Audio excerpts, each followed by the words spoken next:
नमस्कार मित्रांनो, ठरलं तर मग या मालिकेच्या आजच्या भागात आता अर्जुनने अस्मिताच बाळ हे बेडवर ठेवलेलं आहे आणि तो उशी आणायला जरा बाजूला गेलेला आहे. तेवढ्यात सायली बाळासाठी दुधाची बॉटल घेऊन येते आणि दरवाजात उभी असते. तोच तिला समोर बघून धक्का बसतो, कारण बाळ खूप कडेला आलेला आहे आणि बाळाने एक झेप घेऊन तो अगदी बेडच्या खाली पडणार. तोच सायली जोरात येते आणि अर्जुनला म्हणते की लक्ष कुठे आहे तुमचं, आणि घाईने ती बाळाला उचलते. अर्जुन आता उशी घेत असतो आणि ती बाळाला शांत करते. हो, आणि अर्जुन ओरडते, तो जर पडला असता तर. यावेळेस आता अर्जुन सुद्धा मित्रांनो खूप घाबरलेला आहे बर का, आणि तो म्हणतो की मम, आणि परत शांत आवाजात म्हणतो की मी उशी ठेवायला तेथे उशी घेत होतो. त्यावरती सायली म्हणते की बाळाला कोणी असं बेडच्या कडेला कोणी ठेवतं का? मी तुम्हाला दोन्ही बाजूने उशी लावायला सांगितल्या होत्या, मग इतकी साधी गोष्ट सुद्धा तुम्हाला का कळली नसेल? अर्जुन विचारतो की बाळाला काही झाले तर नाही ना? तो ठीक तर आहे ना? त्यावरती सायली म्हणते की अहो, आता काही झालेले नाही, पण यापुढे काळजी घ्या बाळाला असं कडेला झोपू नका. त्यावरती अर्जुन म्हणतो की मी तुला अगोदर सांगितलं होतं, मला ही जबाबदारी नाही झेपणार, तरीसुद्धा तू बाळाची जबाबदारी माझ्यावर सोडून गेली. बघ, मी तुला सांगितलं होतं मला नाही झेपणार. त्यावरती सायली म्हणते की अहो, प्रत्येकाला येतच नसतं, पण त्या गोष्टीची सवय करून घ्यावी लागते, तेव्हा कुठे जमत असतं. त्यावरती अर्जुन आता खूपच घाबरलेला आहे आणि तो स्पष्ट म्हणतो की सायली, हे बघ, मला अशी सवय वगैरे लावून घ्यायची नाही, आणि आता जर बाळाला काही झालं असतं तर अस्मिताला काय उत्तर दिलं असतं बरं मी माझ्यामुळे असं म्हणणार. तोच सायली म्हणते की हे बघा, इकडे या, शांत बसा इथे. अर्जुन बेडवर बसतो. सायली बाळाला अर्जुनच्या मांड्यावर देते. मांडीवर दिल्यानंतर आता ती खुळखुळ घेते आणि वाजवत असते. आता तो बाळाला शांत करत आहे. सायली शांतपणे आणि अगदी शांतपणे समंजसपणे समजावते की हे बघा, तुम्ही काहीच करू नका, फक्त बाळाच्या इवल्यांच्या डोळ्यांकडे पहा आणि त्याच्या ह्या छोट्या छोट्या हातांकडे बघा, आणि मग बाळ समजण्याची भीती आहे ना सांभाळण्याची तुम्हाला खरंच कधी तुमच्या मनातून निघून जाईल हेच नाही कळणार. आणि हे बघा, तुम्ही मनातल्या मनात हे अगदी सांभाळता म्हणजे तुम्ही अशी भीती बाळगली आहे, तुम्हाला कधीही बाळ सांभाळता येणार नाही, म्हणून हे असं होतं. आणि एकदा की बाळ मांडीवर आले तर सगळं काही आपोआप जमतं. तेव्हा आता सायली बाळ अर्जुनच्या हातामध्ये बाळाच्या दुधाची बॉटल देते आणि हे बघा घ्या, आणि हे बघा घ्या, व्यवस्थित जमेल, तुम्हाला काही घाबरू नका असं समजावते. आणि मनात आता खुशून म्हणते, नशीब यांनी बाळाला मांडीवर तरी घेतले, नाहीतर बाळाला सांभाळण्याची भीती यांच्या मनामध्ये कायमच दडून बसली असते. तेव्हा अर्जुन मात्र सायलीकडे बघत मनात म्हणतो की बायको, तू कितीही प्रयत्न कर पण तरीसुद्धा बाळाला सांभाळण्याची माझ्या मनातील भीती कधीही कमी नाही होणार, कारण मी असं कोणत्याही आता ह्या जबाबदारीसाठी तयार नाही. आणि तेवढ्यात कल्पना सायलीला आवाज देते. सायली म्हणते की आले ना आई? तर लगेच अर्जुन म्हणतो की याला सुद्धा घेऊन जा. त्यावरती सायली म्हणते की हो, घेऊन जाते, आणि ती बाळाला आपल्या कडेवर घेते. सोनू, माझं बाळ पिलू, आणि दुधाची बॉटल घेऊन ती आता जायला निघते आणि अर्जुनला विचारते की तुम्ही ठीक आहात ना? अर्जुन आता पूर्णपणे घाबरून गेलेला असतो आणि तो म्हणतो की हो, आता मी ठीक आहे. तर सायली आलेच, मी बोलून बाळाला घेऊन जाते, आणि चला, आजीने बोलावलं, चल बाळा चल. छान असे बाळाशी गोड गप्पा करत आहे, परंतु इकडे अर्जुन तर अजूनपर्यंत त्याचा चेहरा गंभीरच आहे. तो परत बाळाला सांभाळणार नाही अशी भीती त्याच्या मनातच आहे आणि नाही करतोय. त्यानंतर आता सायली ताईंनी जो काही आंबा घालून शिरा केलेला आहे तो विमल मात्र कल्पनाला म्हणते की वहिनी, बरं झालं तुम्ही आलात, आणि हा सायली ताईंनी बनवलेला शिरा आहे, तो जरा मात्र चाकून बघा. तेव्हा आता कल्पना शियाचा एक घास खाते आणि खूपच मस्त झालेला आहे असं म्हणते, तेव्हा आता तेवढ्यात प्रताप तेथे येतो. प्रताप विचारतो की काय काय बनवलं विमल, म्हणजे कल्पना इतकं चवीने खात आहे. तर त्यावरती कल्पना म्हणते की विमलने नाही, सायलीने आम्रशिरा केलेला आहे, खूपच छान बनलेला आहे. तेव्हा आता प्रताप म्हणतो की हो का, आणि प्रताप सुद्धा आता शियाचा एक घास घेतोय. खाल्ल्यानंतर म्हणतो की हो, खूपच छान, फारच छान झालेला आहे आणि अगदी प्रतिमाच्या हातची चव आहे असं म्हणतो.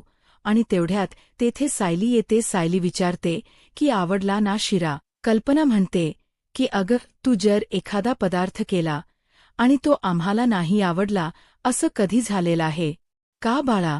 त्यावरती सायली म्हणते की आई, खरं तर मी या पद्धतीने आंब्याचा शिरा करवत नाही, परंतु मला प्रतिमातेनेच बनवायचं शिकवलेलं आहे. तेव्हा प्रताप म्हणतो की हो, आमच्या लक्षात आलं.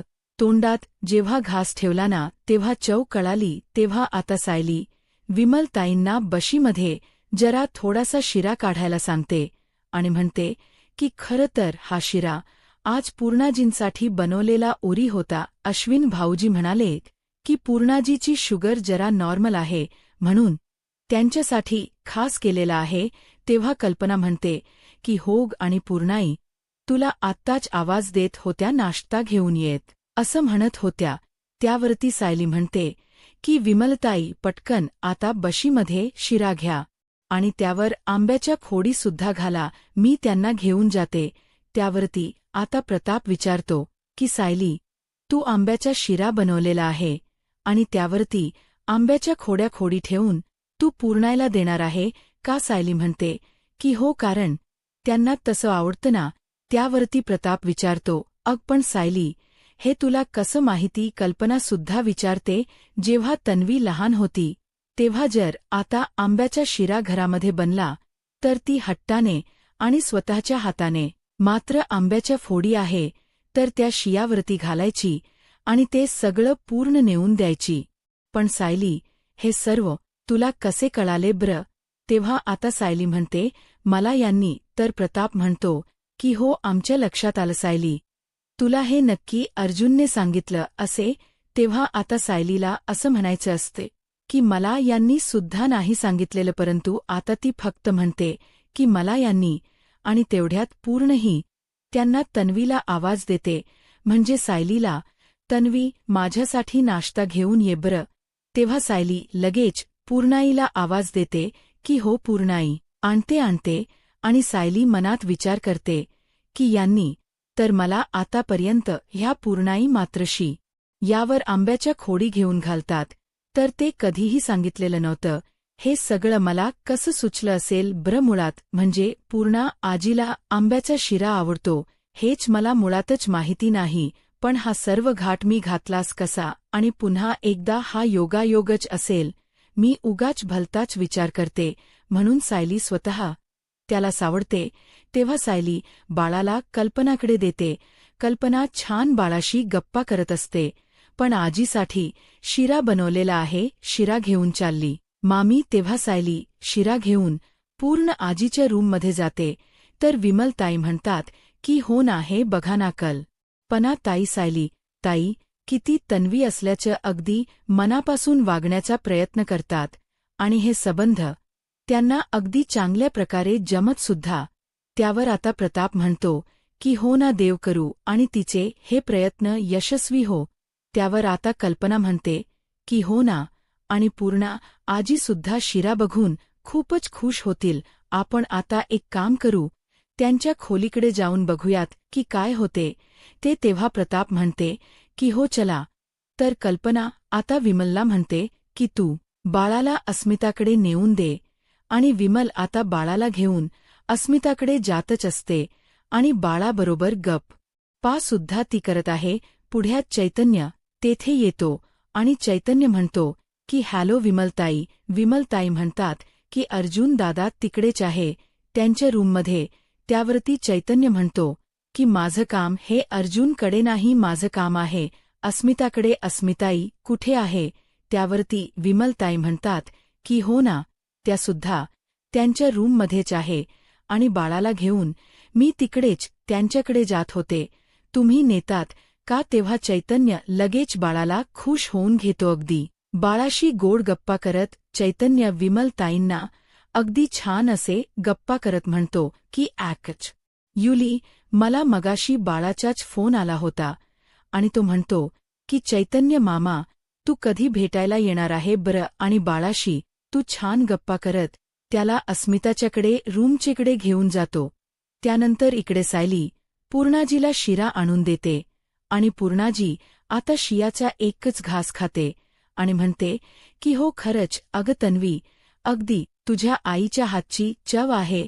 त्यावरती सायली विचारते की आईच्या हातची चव म्हणजे? पूर्णाजी म्हणते की प्रतिमा, आणि अशा आंब्याच्या शियावर जर आंब्याच्या खोडी टाकून आणल्या तर? सायली म्हणते की तुला खूप आवडतं हो की नाही? दोघी आता खूप खुश हसतात. सायली म्हणते की मला माहिती आहे, लहानपणी जेव्हा आता मामीनी शिरा बनवलेला आहे तर त्यावर मात्र असे आंब्याच्या खोडी टाकून मी तुला आणून द्यायचे हो की नाही? त्यावरती आता पूर्णराजी म्हणते की हो ना, आणि घरात कोणताही गोड पदार्थ जर बनला तर सगळ्यांच्या नकळत मात्र तुम्हाला आणून द्यायची, आणि ते आपलं टॉप सिक्रेट होतं. दोघी छान असे गप्प करत एकमेकींशी हसत आहे. तेव्हा आता सायली मनात म्हणते की पूर्णाजी, मला माहिती नाही, मी तुमच्या समोर तन्वी असल्याचं नाटक करत आहे, त्यामुळे तुम्हाला बरं वाटेल की नाही, पण हे बघा, मी जे काही करते ना ते सगळं काही मनापासून करते.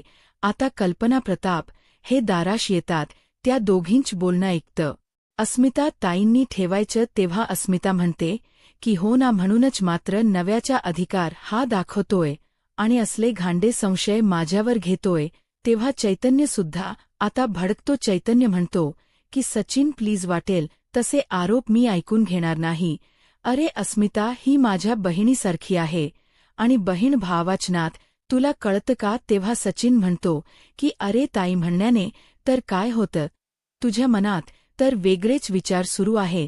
त्यावरती अस्मिता म्हणते की आमच्या नाही, तर तुझ्या मनातील विचार वेगळे आहे. आमच्यावर आरोप करून मात्र तू तुझ्या साक्षी बरोबर असणार प्रकरण झाकण्याचा प्रयत्न करतोय. तर हे अजून सुद्धा सुरू आहे, ते मला चांगलेच माहिती आहे. तरी सुद्धा मात्र तुला आमच्या घरामध्ये ठेवून घेतलं, हे तुझ्यावर केलेले उपकार समज. तेव्हा आता सचिनला फारच राग येतो. सचिन लगेच आता अस्मिताला मारण्यासाठी हात वर उचलतो आणि तिच्या कानामागे देणार. तोच लगेच अर्जुन पुढे येतो आणि अर्जुन आणि सायली सचिनला धरतात. अर्जुनला फारच राग येतो. अर्जुन म्हणतो, हिम्मतच कशी झाली अस्मिताईवर हात उचलण्याची? तेव्हा सायली सुद्धा रागाने म्हणते की सचिन भाऊजी, ही तुम्हाला मिळालेली शेवटची संधी आहे. तुम्ही जर पुन्हा एकदा अस्मिता ताईवर जर हात उघारला तर याद राखा. सायली सुद्धा आता खूपच धमकावते. तेव्हा अर्जुन दात खात म्हणतो की हात तोडून तुझा दुसऱ्या हातामध्ये हात देईल, लक्षात ठेव. तेव्हा आता अर्जुन इतका भडकलेला आहे आणि सचिनला चांगलंच धमकाळतो. तर कल्पनासुद्धा आता खूपच रागवलेली आहे आणि ती म्हणते की तू स्वतः पकडला गेलेला आहे, म्हणून चैतन्य आणि अस्मिता यांच्या पवित्र नात्यावर तू संशय घेत आहे. तू आणखीन असं किती पातळी सोडून वागशील रे? अर्जुन सुद्धा दाता म्हणतो की अरे, तुला बहीण भावाचं नातं काय कळणार, तुला तर कुठलंच नातं नाही समजणार. सायली म्हणते की अस्मिता ताई तुमच्या बाळाची आई आहे, याची तरी तुम्ही जाण राखा. तरी सुद्धा या सचिनला काही फरक पडत नसतो. तो लगेच आता जोरजोराने म्हणतो की वा, आणि टाळ्या वाजवतो. म्हणजे तुमच्या सगळ्यांचा मात्र अस्मिता आणि चैतन्य यांच्या लफड्याला सपोर्ट आहे. तर तेव्हा आता सगळ्यांना आणखीनच राग येतो, कारण हा सचिन आरोप होऊन आरोप करतच आहे. ती त्याच्याकडून गिफ्ट्स घेते, तासनतास गप्पा करते आणि नव्याकडे मात्र दुर्लक्ष करते. हे संबंध तुम्हाला चालता येत, आणि मी जर एखाद्या दुसऱ्या मुलीकडे बघितलं तरी सुद्धा मी वाईट ठरतो. तर आणि वाह, म्हणून आता स्वतःचे दोष लपवण्याचा प्रयत्न करत आहे. तेव्हा आता अर्जुनला फारच राग येतो. अर्जुन त्याची गचंडी धरतो आणि म्हणतो की पुन्हा जर चैतन्याचं नाव घेतलंस तर याद रा गाठ माझ्याशी आहे, लक्षात ठेव. लगेच अर्जुनला ढकलून देतो आणि म्हणतो की कुणाला धमकी देतोस रे, मी कुणालाही घाबरत नाही आणि तुला तर नाहीच नाही. माझा तुमच्याशी कोणताही संबंध नाहीच. अस्मिताशी माझा संबंध होता, पण कुणास ठाऊक ते बाळ तरी माझं आहे किंवा नाही, किंवा आता अर्जुनला आणि बाकी सगळ्यांना इतका राग येतो, इतका राग येतो. अर्जुन त्याच्यावर धावून जाणार असतो, परंतु अस्मिताला आता इतका राग येतो, ती सनकनी मात्र आता सचिनच्या कानामागे ठेवून देते आणि हे बोलता, तुला लाज कशी वाटली नाही रे, असं विचारते. इतक्या दिवस मी उगाचच विचार करत होते की तुला माझ्या आयुष्यामध्ये राहून द्यायचं की नाही, पण तुझी तर लायकीच नाही माझ्या आयुष्यामध्ये राहण्याची. त्यामुळे आत्ताच्या आता तू आमच्या घरातून निघून जा आणि लवकरच. मात्र मी डिवोर्स पेपर पाठवणार आहे आणि त्याच्यावर निवटपणे सह्या करायच्या आणि यापुढे आता आपली भेट होईल ती कोर्टामध्ये होईल. धडकेबाज मात्र आता अस्मिताने तिचा निर्णय सांगितलेला आहे आणि सचिनचे होश मात्र उडवलेले आहे.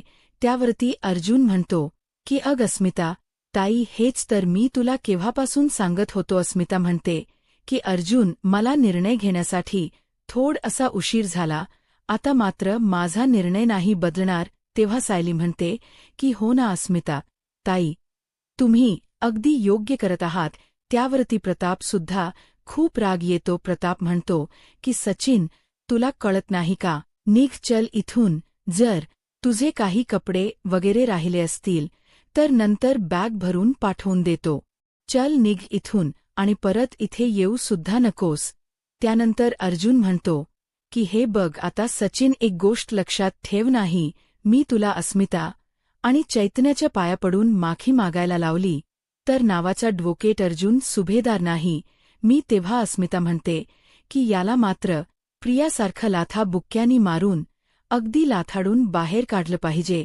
त्यावरती कल्पना सुद्धा म्हणते की सचिन, तशी वेळ तुझ्यावर येऊन देऊ नकोस. जर तुझ्यामध्ये थोडीशी लाज शिल्लक असेल तर स्वतः निघून जाशील. चैतन्य आता रागाने सुद्धा त्याला बोलत आहे आणि सचिन म्हणतो की हो जातोय, मी सुद्धा येथे नाही थांबू शकत. मलाच मात्र तुमच्या घरामध्ये थांबण्याची हौसच नाही. आता हे सगळे तुम्ही माझ्याशी जे काही वागलात ना, त्याचा पश्चाताप करण्याची वेळ तुमच्यावर येईलच, असे मात्र तो धमकी देतोय. अस्मिता आता कोणी घाबरायला तयारच नसतात. सचिन आता पुढे म्हणतो नाही, मी तुमच्या सगळ्यांची आबरू वेशीवर टांगली, मी माझं नाव सचिन नाही लावणार. अर्जुन खूपच रागाने त्याला निघ असं म्हणतो. अस्मिता काही त्याला घाबरत नसते. तेव्हा आता अस्मिताला फारच टेन्शन येते. अर्जुन तिला धरतो आणि म्हणतो की हे बघ अस्मिता ताई, शांत हो, तू बस खाली. अस्मिताला रडू येत असतं, कारण स्वतःची चूक झाकण्यासाठी सचिनने आमच्यावर इतके घांडे आरोप केलेले आहे. शी लाज वाटते मला खरंच. त्यावरती आता सायली म्हणते की ते फक्त निमित्त शोधत होते, कारण तुम्हाला दोषी ठरून त्यांना इथून निघूनच जायचं होतं. तेव्हा आता चैतन्य म्हणतो की मी फक्त अस्मिता ताईला आधार देण्याचा प्रयत्न करत होतो आणि त्याचा मात्र असा अर्थ हा काढेल असं माझ्या मनात सुद्धा नव्हतं. तेव्हा आता अर्जुन म्हणतो की चैतन्य प्लीज शांत हो. प्रताप सुद्धा म्हणतो की चैतन्य हे पग जाऊन दे, दुर्लक्ष कर, या सगळ्याकडे अजिबात लक्ष देऊ नकोस. तुमचं नातं कसं आहे ही कळण्याची लायकी सुद्धा सचिनची नाही. अस्मिता म्हणते की अरे चैतन्य, आपण एकमेकांसाठी काय आहोत हे आपल्याला माहिती आहे. आपल्या नात्याला मात्र कोणतेही नाव देण्याची अजिबात गरज नाही, कारण ते बहीण भावाच्या नात्यापेक्षा सुद्धा पवित्र आहे. त्यावर सायली म्हणते की अहो हे बघा, तुम्ही लवकरात लवकर यांच्या घटस्फोटाचे कागद तयार करा. अर्जुनला म्हणते. अर्जुन म्हणतोय तयारच आहे, फक्त मी अस्मिताच्या होकाराची वाट बघत होतो आणि मी लगेच केस फाईल करतो. सायली म्हणते की या सगळ्या गोष्टी आता लवकरात लवकर व्हायला हव्या आणि हा माणूस आपल्या सगळ्यांच्या आयुष्यामधून जितक्या लवकर जाईल तितकं बरं राहील. कल्पना म्हणते की हो ना सायली, एकदम बरोबर बोलत आहे. आणि तेवढ्यात पूर्णाही बाहेर येतात. पूर्णाई म्हणतात की सायली. आणि तुम्ही तन्वीला सायली का म्हणतात बरं असं विचारते, कारण कल्पनाच बोलणं तिने ऐकलेलं असतं. तेव्हा आता सगळ्यांना आणखीनच धक्का बसतो. तुम्ही सगळेजण माझ्याशी असा खेळ का खेळतात बरं, आणि तुम्हाला मी किती वेळेस सांगायचं की ही तन्वी आहे, आणि मला एकच गोष्ट 1000 वेळेस सांगायला आवडत नाही. तुम्हाला चांगलंच माहिती आहे. मी एकदा सांगितलं की ती माझी नात तन्वी आहे, तर बास आता. आणि परत तिला कोणी सायली म्हटलं तर मी खपून घेणार नाही. तेव्हा आता सायली पूर्णाजीला शांत करते आणि म्हणते की पूर्णाजी, मी तुझीच नवी आहे. मामी फक्त मला सायली म्हणून हाक मारत होती, हाक नव्हती मारत, ती फक्त सायलीबद्दल बोलत होती. तेव्हा आता लगेच पूर्णा म्हणते की तू चल बर माझ्या खोलीमध्ये, आणि सायलीबद्दल कोणी काहीच बोलायचं नाही, आणि चल ब्र लवकरात लवकर. म्हणून आता ती सायलीच्या हाताला धरते आणि तिला आतमध्ये घेऊन जाते. तेव्हा आता सगळ्यांच्या जीवाला आत आहे. आता सचिनच एकतर टेन्शन असतंच, आणि त्यात पूर्णाजीत सुद्धा. अर्जुन म्हणतो की हे सगळं आता एकत्र हँडल करणं खरंच मला नाही जमत. तर ही पूर्णाजी नॉर्मल असतील तर त्या सचिनला मात्र आता शिकवण हे सोप गेलं असतं. आता म्हणतो की तरी सुद्धा सायलीच आभार मानले पाहिजेल. सायलीने सगळं काही छान हँडल केलेलं आहे, तर नाहीतर काय मोठा अनर्थ ओढवला असता काय माहिती. अस्मिता म्हणते की डाड अनर्थ तर ओढवलंच आहे. एकीकडे मात्र पूर्णाची ही अवस्था करणारी प्रिया, आणि दुसरीकडे मात्र माझ्या आयुष्याचा सत्यानाश करणारा तो सचिन. मग ही अशी माणसं आपल्याच नशिबात का येतात ब्र. त्यावरती आता पूर्णाची सायलील घेऊन आते येते आणि म्हणते की हे पक बरोबर आहे, कारण कल्पना म्हणत होती ना सायलीच बरोबर आहे, ते मी ऐकलेलं आहे. ती असं का म्हणत होती नक्की, तुला सायली समजत होती? त्यावरती सायली पूर्णाजीला म्हणते की नाही, ती मला सायलीबद्दल समजावत होती. आणि काय पूर्णाजी चुकून जर मला कोणी सायली म्हणाला तर एवढं काय बिघडतं त्यात. सायली कशी सगळ्यांच्या अवतीभोवती फिरत असते, म्हणूनच बहुतेकदा मामा मामी तिला तन्वी हाक मारतात आणि मला सायली हाक मारतात. तुझं नाही का नावामध्ये गोंधळ उडतो, अगदी तसतसच आहे. हे एवढं काय बिघडलं ब्र. त्यावर पूर्णाजी जी म्हणते की पण तरीसुद्धा मला तुझ्या बाबतीत असा गोंधळच व्हायला नकोय. अपघातानंतर मात्र इतकी वर्ष तू आमच्यापासून. आता अर्जुन इतका सचिनवर भडकलेला आहे की त्या सचिनला बाप होण्याची सुद्धा लायकीच नाही. आणि बाबा नक्की अगदी काय म्हणाले ते मला पटलेलं आहे. तेव्हा सायली विचारते की मूल होण्याबद्दल बाबा काय म्हणाले. त्यावरती अर्जुन सांग, मूल झाल्यानंतर त्याचे परिणाम आहे ते बाळाला भोगावे लागतात. आणि तेव्हा आता अर्जुन ठरवतो आणि तो सायलीला म्हणतो की किती काही झालं तरी आता सुद्धा आपण बेबी प्लन नाही करायचा. तेव्हा सायली विचार करते की जर मी गरोदर असेल आता पुढे काय होईल. हे पाहायला आत्ताच माझा महाराष्ट्र या यूट्यूब चॅनलला सबस्क्राईब करा. धन्यवाद.